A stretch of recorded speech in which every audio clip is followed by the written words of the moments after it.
All right, everyone. So before we get into today's pod, literally as we are recording, breaking news came down. So we have to discuss it. This is what we do here. We're talking about the Indiana Fever making yet another move, Alicia, because they're Thanos right now and they're collecting all the Infinity Stones. Two-time WNBA champion Sydney Colson is officially signing a one-year deal with the Indiana Fever. So the Fever just keep on doing what they've been doing. They're not playing no games in Indiana. Alicia, react to it. First of all, this WNBA free agency will not let us rest. Number one, we literally cannot rest. But also, I love this move again. Like Sydney Colson is a great player, but she's also a player that is going to add even more to what we're going to talk about later, and that's that chemistry of the team. She's the face of the league, self-appointed face of the league, but also just in entertainment and all of these things. She has done and achieved so many things and continues to find amazing places in the WNBA, including with the Indiana Fever right now. And I'm just really, listen, what other moves they gonna make? Because I love this one too. And just great move after great move after great move. And I'm excited for Sydney Colson and I'm excited for the Indiana Fever because they have an amazing player who is also very hilarious, like one of the funniest people in the league. So really excited to see Emma said, this. imagine the content between Sydney and Caitlin. It's going to be Come comedy. on.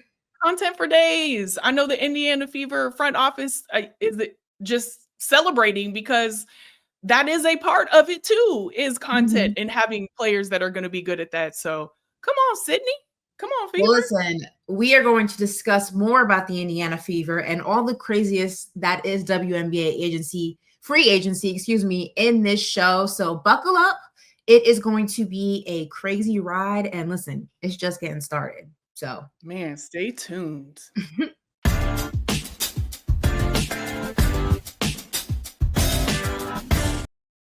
Welcome back to We Need to Talk Now. I'm Alicia J. And here this week, I am with a blonde, Ashley Nicole Moss.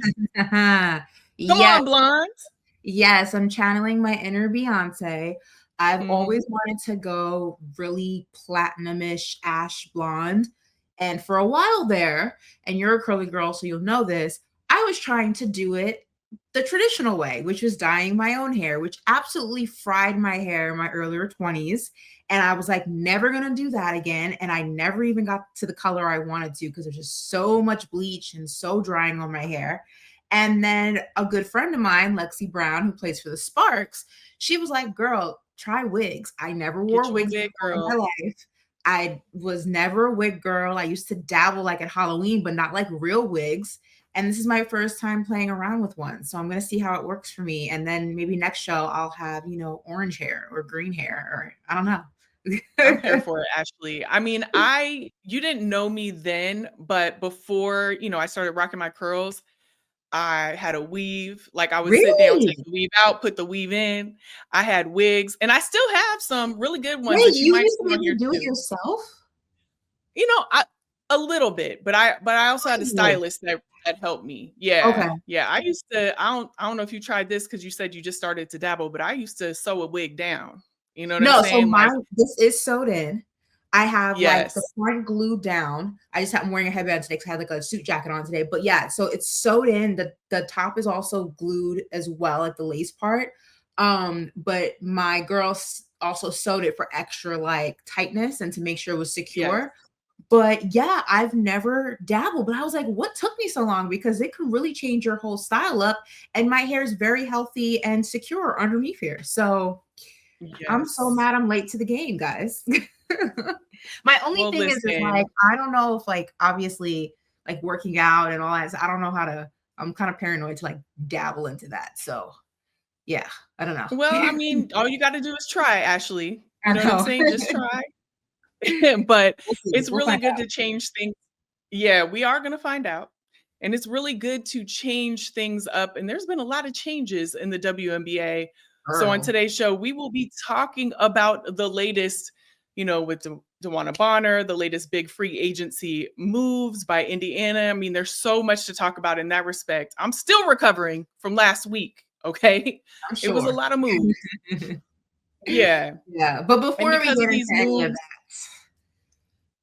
get into any of that, those emotions, Alicia, hold on to those. Secure them real quick. But we have a lot more to talk about than just moves, though, Ashley. Oh, We got really? to talk about WNBA championship. Like, who is the front runner for that? We have to talk about that. We're going to celebrate National Girls and Women in Sports Day, which is huge. We're going to have a little convo about that. And then Taylor Rooks is joining the pod. Had a conversation with her a little bit earlier, and it was amazing. So make sure you stay tuned for that, because we have all of that and so much more coming up on the pod today. Absolutely. And before we get into any of that, the regular schmegular, just reminding to tap in with us on all of our social media platforms, whether it's the shows, whether it's Alicia and I as individuals. Make sure you are following and you are subscribed, notifications turned all the way up on YouTube, because that is where you'll see full-length interviews, previous episodes, and other little tidbits of things that we do throughout the course of our recordings each and every week. And last and certainly not least, if you like to listen to your pods, that's okay too. Scan this QR code and we will pop up wherever you get your podcast. That also includes Spotify and Apple Pods. So there's no reason to not be tapped in with us right here at We Need to Talk Now. And Alicia, you teased this. We're going to get right into it. National Girls and Women in Sports Day tomorrow. So that is a day that celebrates all women, whether you are an athlete, whether you are behind the scenes, a producer, a camera woman, you're writing scripts, you are making sure the girls look good when they go on camera, and every role that is played in the world of sports, or you do what Alicia and I do, and you are front and center, or you're running social, whatever it is, this day tomorrow is for all of us. So Alicia, what does tomorrow, again, that's National Girls and Women in Sports Day, mean to you? Man, it means so much.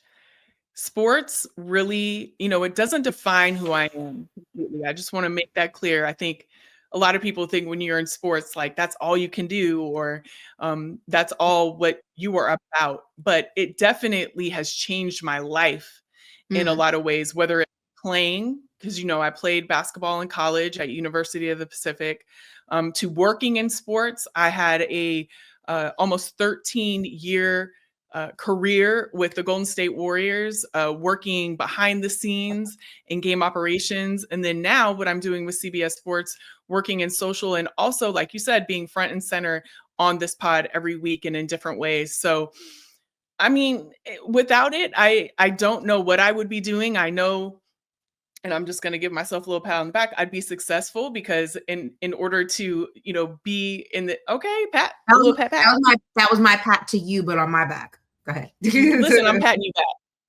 back. But, you have to be tenacious in the sports field, especially being a woman in sports. And so, it's changed my life in so many ways. We are both here because of sports, talking to you right now. And I just hope that on this day, it just gives more girls in sports a visual to see what they can do. Like you said, there's so many things that, from behind the scenes to in front of the scenes, to there's facets in sports that people don't even really think about when they go to a game, things that they're actually viewing that people are putting together every week and executing. So there's so many things that you can do. And this day is so important because it shows girls what they can do, or even people who are older, like women who are aspiring to be in sports that never were in the avenue before. So it's so important, and sports is very important in the lives of girls and women just like us. Yeah, I love that. And I think, just to quickly add to that, I think that it's been a privilege to not only exist in this space, but to help, even in the smallest of ways, drive this space to where it is now. I think that every next wave of women in sports, regardless of where you find yourself in the industry, help make it a little bit easier for the next group that comes. And I think that us showing up unapologetically ourselves, and looking the way that we look, and not being afraid to look the way that we look, and not trying to conform to a certain demographic or look a certain way to be successful, I think has broken down so many barriers. And that has allowed the next generation to have it a little bit easier. And there were women before us who did that. And being able to see kind of at times, the small steps, and now I think the steps are getting larger and larger for women in the sports industry, again, regardless of where they find themselves, has been really cool to watch. And it's been even cooler to be a part of. My favorite thing is, when an aspiring journalist will come up to me and she's like, I love that you wear your hair curly because I have curly hair and now I know I don't have to straighten it. Or, when I wear hoop earrings on, CBS, and I'm doing basketball breakdowns and things like that, it just reminds girls that you can show up unapologetically yourself and represent whatever city you come from with pride, and there's a space for you. And I'm really excited that we will both get to play a part in that. And my hope is always that we get to continue to do what we want to do, but that also by doing that, we make it easier for the next group that will come after us. So shout out to all the girls in the field. We see you. We appreciate you. Keep killing it, and keep breaking down barriers.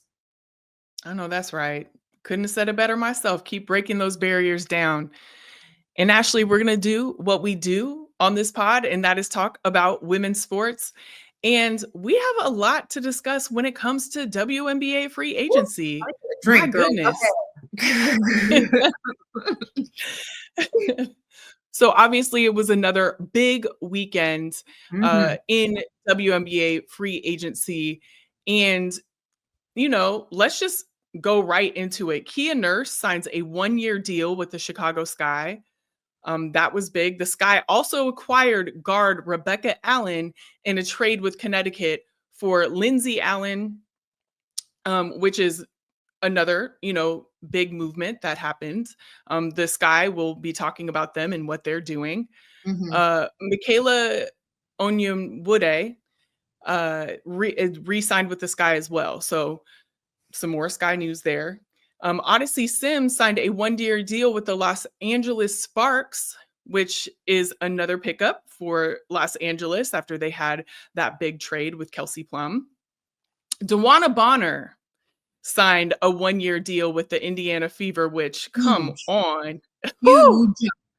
Huge on every level. Going after everybody, bro.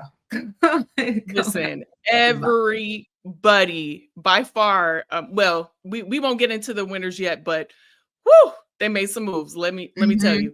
So it was a 4-team trade between Phoenix, Indiana, Dallas, and Connecticut. So the Indiana Fever received Sophie Cunningham, which was also huge, Jaylen Brown, and the number 19 pick in the 2025 draft. The Dallas Wings received Dejanay Carrington, Ty Harris, Nalissa Smith, reserve rights of Micaiah Herbert Harrigan, and the number 12 pick in the 2025 draft. The Phoenix Mercury received Satu Sabali, Kalani Brown, and then Sebji Uzen, and Alyssa Thomas. I mean, come on. That was huge right there. That's a huge line. And then Connecticut, J.C. Sheldon. They received Rebecca Allen, Natasha Cloud, and the number 8 pick in the 2025 draft. So let's just stop right here for a minute. There's more that has happened. But what are your thoughts on this overall huge 4-team trade? First and foremost, Indiana got a bone to pick and they coming in with a vengeance. Like, damn. I felt I was like, just chill on us for a second. Like, I get it, but dang. Huge trade. But I think also it just speaks to, and we were kind of talking about this in the last show and during the live show, the league has got more competitive than ever before, and teams are making moves to put them in the best positions to win. And I think that if you go back a couple of seasons, I feel like the only teams that we were really talking about were the Sun and the Aces and the Liberty. And those were the teams that you kind of always expected to be, you know, last team standing, and everybody else was still trying to figure it out. And they, you know, you never underestimate anybody, but we knew who the top dogs were. The league looks so different now, especially after this particular free agency. Teams are making the moves they need to, especially as this league continues to grow and we have the expansion teams. And I know we're going to talk about the Valkyries and their lack of movements, because I know you got some things to get off your chest, girl.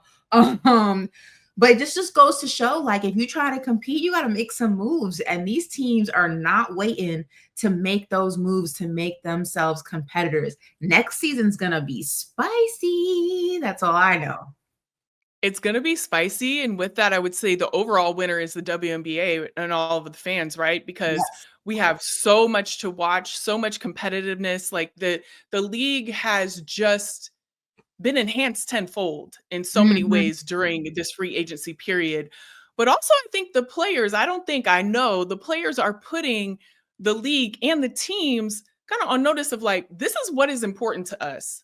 Right. And this is what you need to do moving forward. And Satu Sabali said on Tuesday, and we have the quote, it's very long, but I think it's really important for us to break down. Someone like me, I really only considered organizations that are full into development and investment of women's basketball. Our CBA negotiations are coming up this year. So I think it's important that players really are pushed towards the organizations that want everything for them.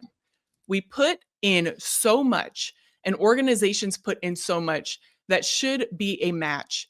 Even just being here in these facilities, seeing how you're already being treated as a professional and not as a semi-pro, that's a big difference. And I think that also just translates into results you get from players. It's a full-on player experience. And I was more drawn to an organization that wants the same for me as I want to put on the court. And actually, when you hear that and when you see that, all these teams need facilities. They need to show that they have the investment in the players, in the organizations, and everything to bring it. And the teams that are on top right now, they're showing that in every single way. Yeah, I mean, we kind of spoke about this when we were talking about Unrivaled, and we joked, but we were also very serious about the conversations that would be had and the movements that we would see because of the conversations that were being had. But also we spoke about how well they were doing in terms of providing an environment for players that was worthy of the level of competition and where they are as athletes in their careers, right? And how that was going to put pressure on leagues like the WNBA to do better by their players. And I think what you're hearing is players now no longer wanting to go to organizations that treat their WNBA franchises as a tax write-off and treat their organizations as legitimately a team that they are invested in, that they believe in, and that their locker room is filled with players that they also believe in. And that is represented by their facilities, what they, the benefits that they offer, the experiences that they have, the way that they are treated, from nutrition to trainers to everything and anything in between, down to what their locker room looks like. And I think that women are starting to see how profitable and how interested people are now becoming universally, because there was always a WNBA following, but that people are now starting to see that women's sports is profitable, the interest in women's sports is there, the viewership in women's sports is there, and we're no longer going to take crumbs and just be happy to be here. We now see that we deserve X, Y, and Z, because we are making sure that all of the things that you guys, the businesses, are reaping the benefits of in terms of viewership and advertising dollars and things like that, that's a direct product of the product we put on the court. And if you want to keep reaping those benefits, you better make sure we're comfortable to do those things night in and night out. And I love that they're starting to put their foot down. They absolutely should be doing that. Yeah, they absolutely should be doing. And if you're not doing it right now, you're behind.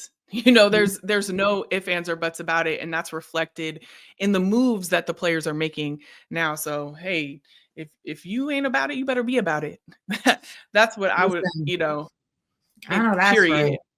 right. But also before we move on with this free agency talk, I did want to mention a couple of the moves that we didn't make because all of them are important.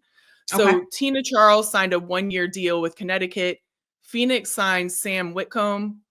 The Connecticut Sun signed guard Diamond DeShields to a 1-year deal. And Indiana waived Grace Berger and Victoria Saxton. So all the moves are important and they need to be talked about when we talk about this conversation.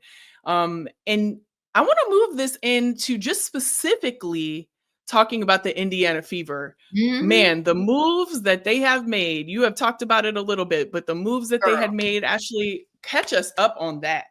Listen, as promised, the Indiana Fever are playing no games because DeWanna Bonner is now part of that squad. And when I say squad with a capital S, because that is exactly what they are. Now, before we get into how she's going to fit alongside Caitlin Clark and Aaliyah Boston, Caitlin Clark actually spoke on this on Sunday, and she had this to say, quote, "I'm excited. Obviously, we made some great moves. I think Kelly and Amber and the whole Fever organization are helping us to win now. And I think that's really important. I think they're putting really good pieces together that are going to complement each other really, really well." And then she continued talking about Steph, their new head coach, and said that Steph taking over as head coach for us, I think is going to be really great. A great basketball mind, someone that actually called quite a few of my college games. So being able to build that relationship with her and just be in the gym and work on things that she probably saw when I was a freshman in college. Oh, that girl still can't make a left-handed layup. We gonna be working on that. Love that. That's funny, actually. But I mean, we talked about the Fever and we talked about them on the live show. And one of the things that we both agree with is how they kind of superseded everyone's expectations, right? We knew that Caitlin Clark was this phenomenal talent, but she was entering a league that she was not familiar with. She was a rookie. The Indiana Fever have been actively building and rebuilding their organization and this team, and they have a lot of incredible pieces. But the fact that they were able to get into the playoffs and be a team that, although they didn't, advance far in the playoffs, they were a team that we kept saying, if you face them, they're going to make it difficult for you. That organization then saw that and said, we're capitalizing on this and we're doing it now. And they stayed true to that. Outside of, breaking ground soon, I believe, on their new facility, they are giving their star, Caitlin Clark, all the pieces she needs to be successful. And you have to clap for that, because this is what you do when you have superstar talent. You build a superstar team. And this is what the Indiana Fever have done. I mean, how do you feel about this? I feel amazing. Like Dallas Mavericks. Facts. You see what I see? You see it? You see? We will listen. That's a whole nother conversation. Okay? A whole nother conversation. But what Steph White is doing and what the Fever organization is doing is nothing less than phenomenal, in my opinion. They are taking this young, talented core that they have, with Aaliyah Boston and Caitlin Clark, and they're adding veteran players that Stephanie White has already worked with. Let's talk about that too, and has chemistry with and knows the work ethic of. And they are building this super team, make no mistake about it, that is going to give you instant results. Like they were so close. They made the postseason, I should say, for the first time in a long time, but this is going to catapult them to what I see as being in the finals, if not winning the whole thing. If you look at the moves that they've, no, and I really truly believe that when you look at the scope. Now, there have been some major moves on other teams, and I'm not negating that. Yes. I hope they surprise me. Like I said, I want the fans and the WNBA to be the winner of all of this, because I want to see competitive games on every level, every night. I mean, we see that, but on a much higher level than we've ever seen before, right? But man, when you look at who they picked up, I mean, DeWanna Bonner, Are you kidding me? She is amazing on every single level. Howard, like the way that they play is very conducive with the way that Caitlin, plays as well. I believe it was Candace Parker that said you have shooters on shooters on shooters. Like, who do you even defend in this case? And not to mention the defensive presence that they are bringing. Man, Sophie Cunningham, she's been wanting to play with Caitlin. We saw the clip of her kind of bringing her aside at one of these games. Was it All-Star or something along those lines? All-Star. And trying to get her to come to Phoenix. So it's like all of these players are so geeked to play together. They have been selected by Coach White and she knows them. She knows that they'll have good chemistry together. And I can't wait to see what happens, because you saw how geeked Caitlin Clark was already. She's calling her coach Steph. You know what I'm saying? Yeah. And I guess it just, there's that familiarity there, and I think that makes all the difference. And especially when you're talking about a young team, right? Because there's a different learning curve with a young team versus a team that has mostly vets. There's a little bit more patience that has to be required. There's less experience. There's less there's more of a learning curve that there's more grace that you also have to give. So I think that there already being a familiarity there, especially between Caitlin and Stephanie, is huge. And I just think that Stephanie also knows what she is in for with this Fever team. A lot of the times, I think sometimes coaches take jobs and have like a romanticized version of that team. And sometimes most of the time, that team fails to meet those expectations. And I think a lot of times front offices sometimes think that coaches will come in and have a romanticized idea of what the coaches are going to be able to do with a particular team. And I think what makes the Fever such a well-run organization is that they know what they're capable of, but they also know that this is a young team that still has to learn. And I feel like their expectations aren't more than what this Fever team and Stephanie White can accomplish in this upcoming season. And that's such a rare combination, because as we've seen the coaching carousel go around in a plethora of different sports, it's very rare to have your front office and your coach on the same page. It just makes it so much easier when you're trying to coach a young team. Yeah. And I cannot stress this more. The chemistry that they're building is just as important as the players, and I would say the talent that is there too. Yeah. I really truly believe that is one of the things that Coach White is looking at even more than what the talent that is coming. Obviously, they're talented on every level. I'm not negating that. But we all have seen how easy it is for that chemistry to throw off the most talented teams. And so when I'm looking at this overall picture, that is one thing that I'm even more excited about, and that would make me make a statement like I did earlier, is that they have a balance of both. So it's a beautiful thing. Yeah. Well, it's an amazing thing to see. It really is, how it was orchestrated. And obviously, I've talked about what kind of contender I think that Indiana is, but Ashley, who are the top contenders now in the WNBA based on all of these free agency moves that we've seen? To your point, the Fever. I'm someone who also thinks that you always have to give the reigning champs their respect. So I'm putting the Liberty in there. Just because they are the reigning champs, and you can't sleep on the reigning champs, although it's very hard to two-peat in any league. We know this. I think that people are kind of sleeping on the Sparks. I know that they've been dealing with some things. Obviously, Cameron Brink isn't going to be ready. At least the reports are she won't be ready for training camp, but she should be back by All-Star.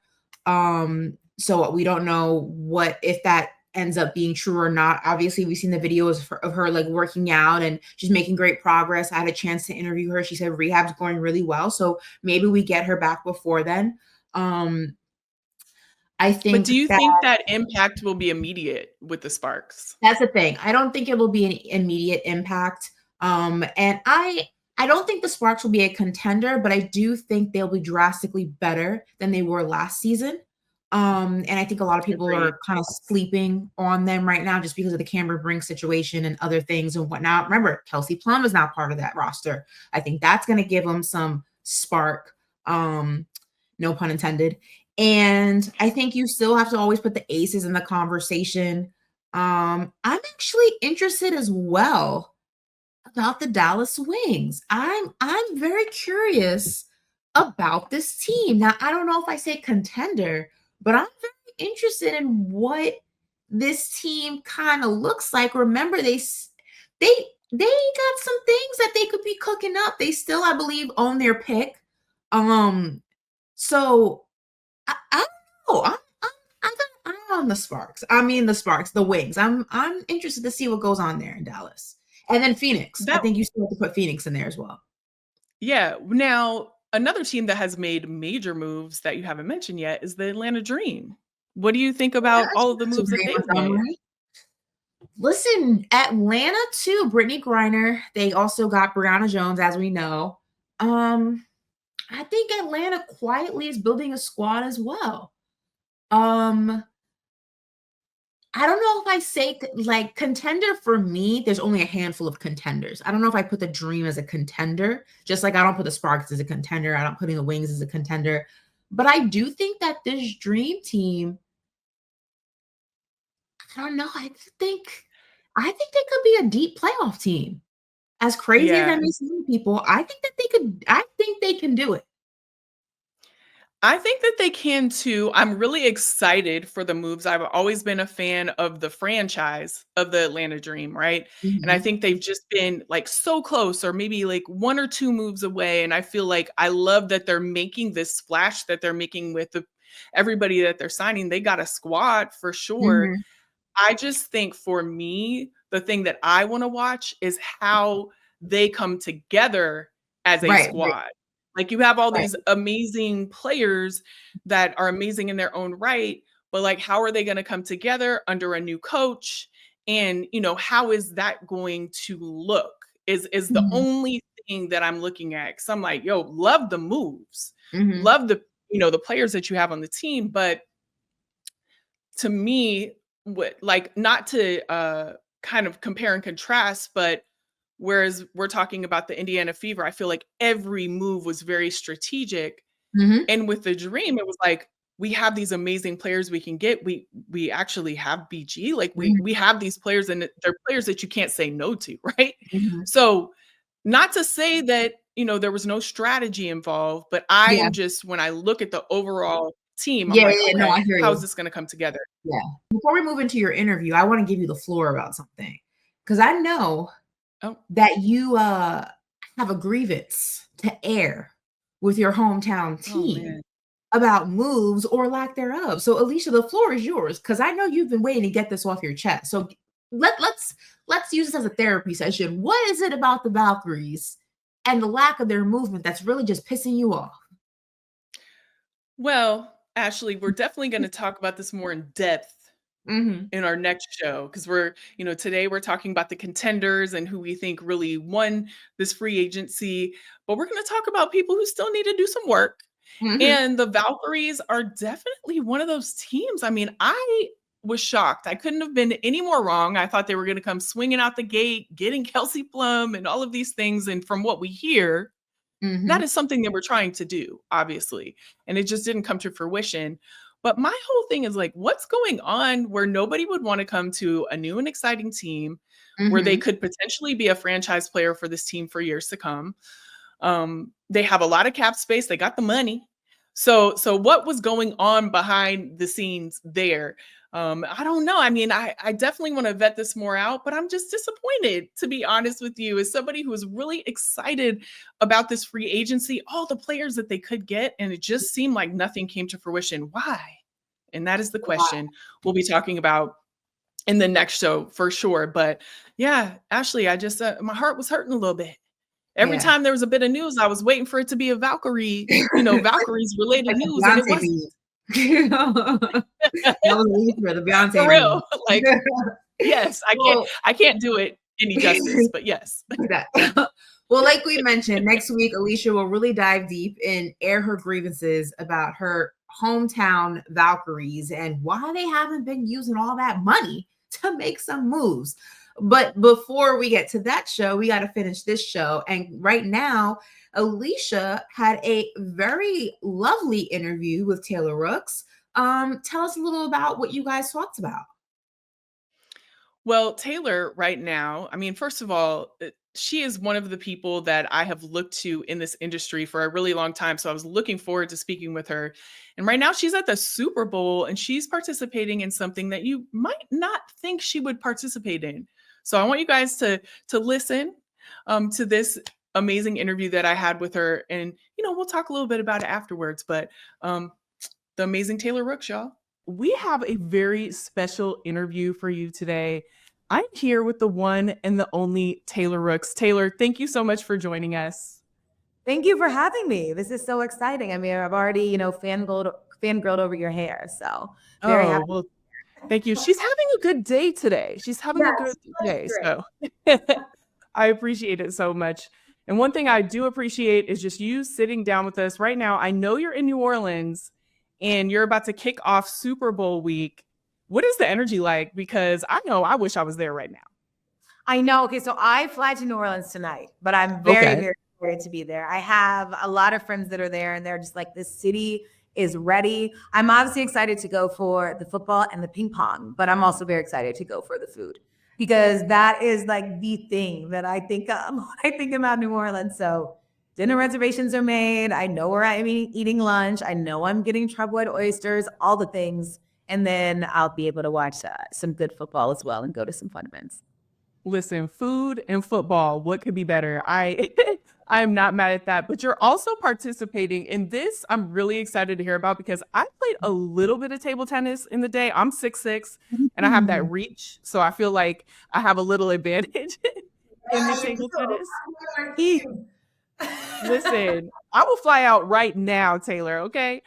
But you are participating in the P&G Battle of the Paddles. Can you tell us a little bit about this tournament and why you chose to participate? Because it sounds exciting to me. Oh, I'm so excited. So this is the 3rd annual P&G Battle of the Paddles. I'm going to be paired up with Kirk Cousins, which I'm pumped about. I'm from Georgia, so I'm a Falcons fan. So I get to play with one of our QBs, which is going to be great.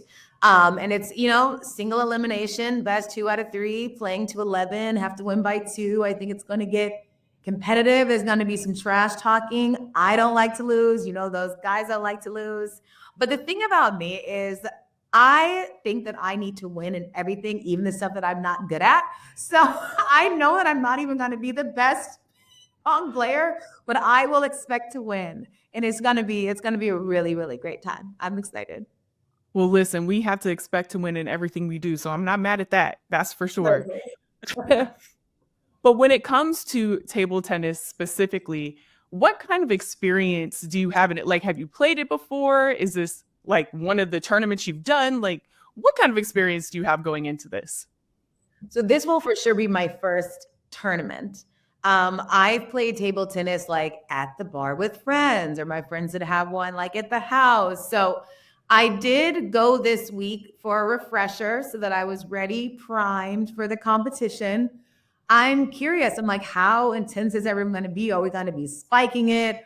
Are these going to be like killer serves? Is someone going to have some spin? Like all the things. So I don't have the trick shots in my bag at the moment. I don't know if I'll be able to learn them by game time. But I would say I'm not a beginner, but I'm certainly not an expert. But I'm somewhere in the middle. But I'll be able to hold my own. My partner and I will have a good give and take, I think.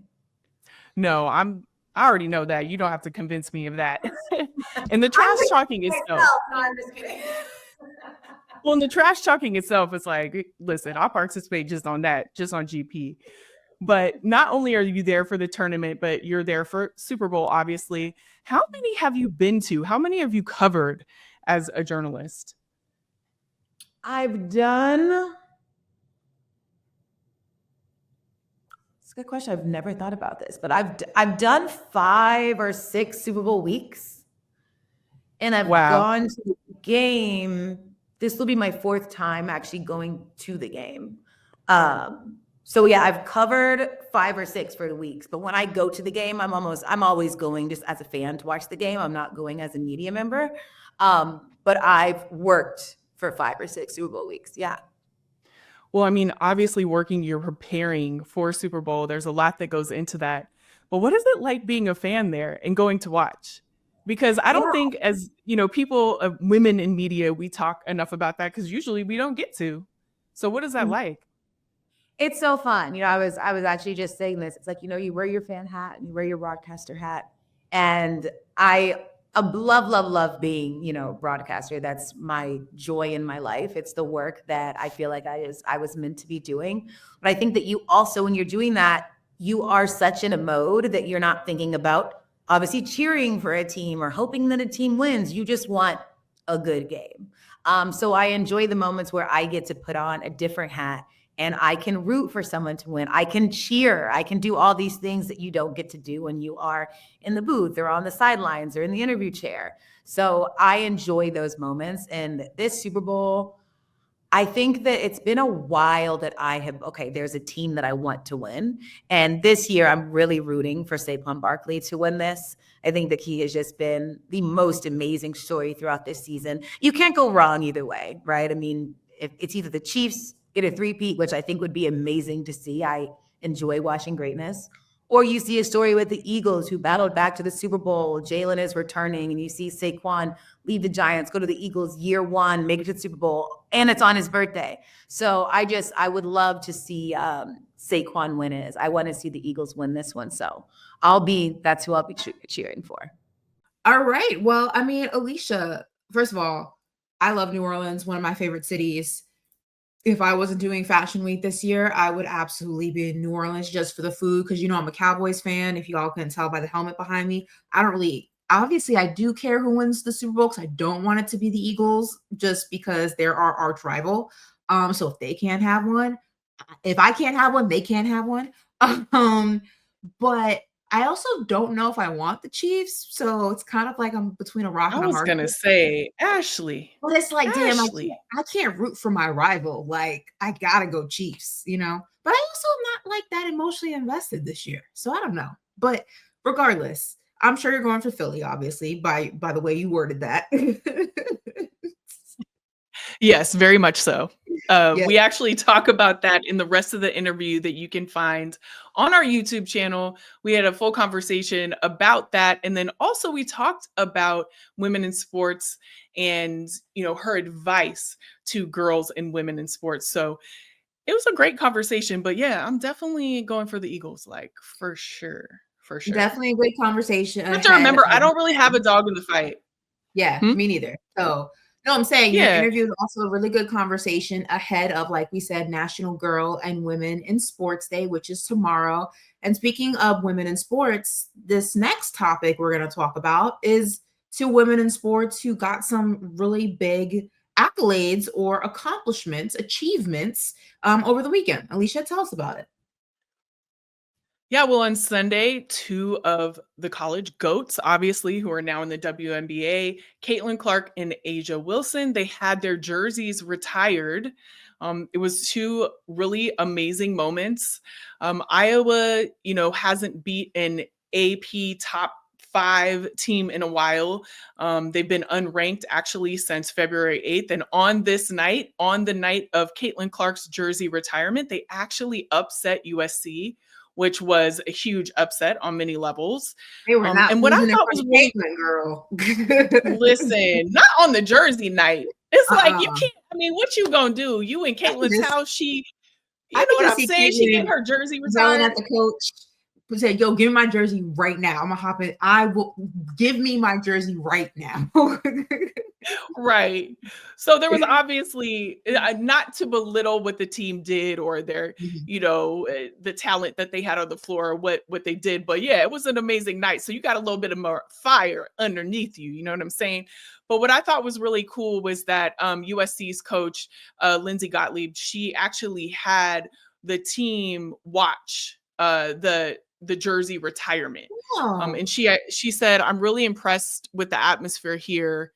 We had decided prior to the outcome of the game that we're going to stay out there to honor her in women's basketball. Congratulations to her. There's nothing I could say that hasn't been said, but the respect she's shown us, the humanity she's shown us, I'm definitely a fan. So what a I thought that classy was really move. cool. Classy Yeah. move. You know, people obviously had some things to say because the internet always has something to say. But I just thought that is what a coach is. Like, no matter what the outcome of a game is, you're going to, you know, honor somebody who has done great things for college basketball in general, and now in the WNBA. And you want your players to see that because that's what you want for them. So I just thought that that was amazing. And then also A'ja Wilson had her jersey retired. It was obviously an emotional moment. And she said, as I look in the rafters and see my jersey, I am reminded how important it is for you to chase your dreams without fear. So Dawn Staley, you know, she always has something amazing to say, especially about A'ja Wilson. And she said, what she means to our program is legendary.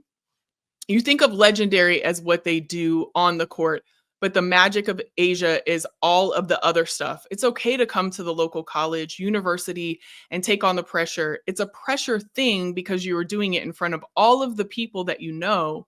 You only want to do it well in front of them.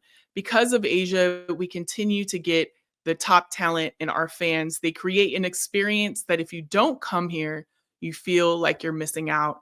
And then A'ja, on Tuesday, she actually dropped her shoe, which we've all been waiting for, which was just like the A'ja 1, I believe is what it's called. And Emma, you can fact check me on that. But I know that it was the A1, excuse me, the A1. Let me put some respect on this signature shoe. But it had so many little things, like there was a nod to her parents, to her grandmother.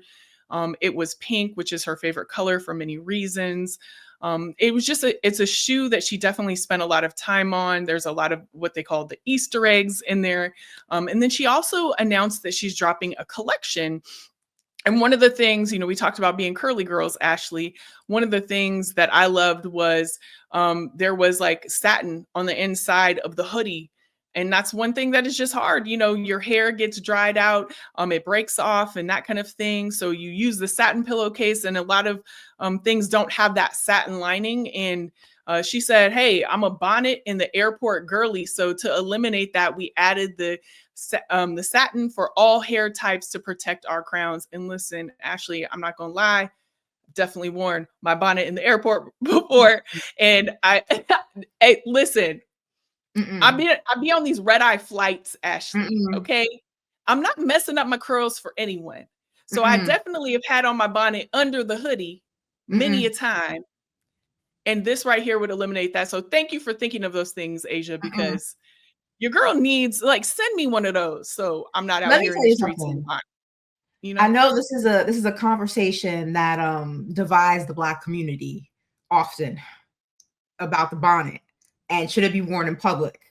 And there's some people that are on one side of the argument, and there's some people on the other side of the argument. This is an example of that conversation, because I am anti-bonnet in public. I won't wear it to the grocery store. I won't wear it to the gas station. I won't wear it to the airport. It's not going to happen. If it's not the four walls of Mikasa, Ashley will not be seen with it. At most, what I have done is like I have turned, especially like when I've gotten like my hair freshly colored, especially when like back in the day when I was doing highlights, I would make I would plan an outfit and I'd wear like a scarf, like where my bottom of my hair was out, but like my roots were covered. And like I do like a little scarf vibe, or like I'll do a bandana sometimes, especially like in the summer where it's like humid and I don't want the frizz and like stuff like that. Cause sometimes, especially girls who have curly hair, it's easier to refresh the bottom of your hair than the top. Once the top gets frizz, you got to start all over again. The bottom's much easier to like defrizz, but the bonnet, can't do it, girl. I can't do it. I cannot do it. Listen, Ashley, like you, I will be out here in my scarf. I will pineapple this hair into a scarf. Yeah, but you can make that a cute little style, though. But yes, you can. But I'm gonna keep it real with you. I wear a bonnet, so I might be out here in these streets with a bonnet, okay? And I will tell you this, the last time I had a bonnet on in the airport, this man hollered at me and wanted my number. I'm just saying it doesn't stop people. Whoa. And it hasn't. Oh. So listen. She said bonnet or no bonnet. I am getting these numbers. I'm not mad at you, girl. Listen, and I'm just gonna keep it real. You're gonna see me on my IG story with a bonnet. You might see me on the live with a bonnet. You might see me on YouTube. Any platform I have, I've been on one with the bonnet, and I'm not ashamed. Girl, you see the curls. You see the curls. I see the material. Listen, I am so now. I do the silk pillowcase. I do, like, especially if I get my hair blown out, I sleep in mine sometimes and stuff. I'm not really good at sleeping in mine when my hair is curly. I'll just pineapple it up and I'll just sleep like normal, but I have a silk pillowcase, so it does still kind of help the situation. I just can't. I mean, even when I was flying to Greece, like, I was like, no, I'm just gonna thug it out. I can't do it. I can't do it. Maybe you should try it sometime, Ashley. Listen, I mean, apparently you out here getting numbers in the airport, so like numbers and moisturized hair that is curly and cute. Listen, talk to me nice. Don't talk to me nice. Listen, as Alicia tries to convince me to hop over to the bonnet side, I want to remind y'all to follow us for conversations like this and many others on our social platforms. They're listed right here in the bottom. You should know them by now. And make sure you subscribe and have your notifications turned all the way up on YouTube, because that is also where you'll see Alicia's full interview with Taylor and all the other past and previous interviews that we have done, previous episodes as well. And if you are somebody who likes to listen to your pods, don't worry, at the end of the show, that QR code there, you scan that and we will pop up wherever you like to listen to your pods. And yeah, grab your bonnets, get your sneakers, tap into free agency, do all those things, because next week, Alicia is going to air her grievances about the teams that ain't moving fast enough when it comes to the WNBA. She's mad. You don't want to miss that episode. You sure don't. So tap in, because we're going to be talking about all of that next week on We Need to Talk Now.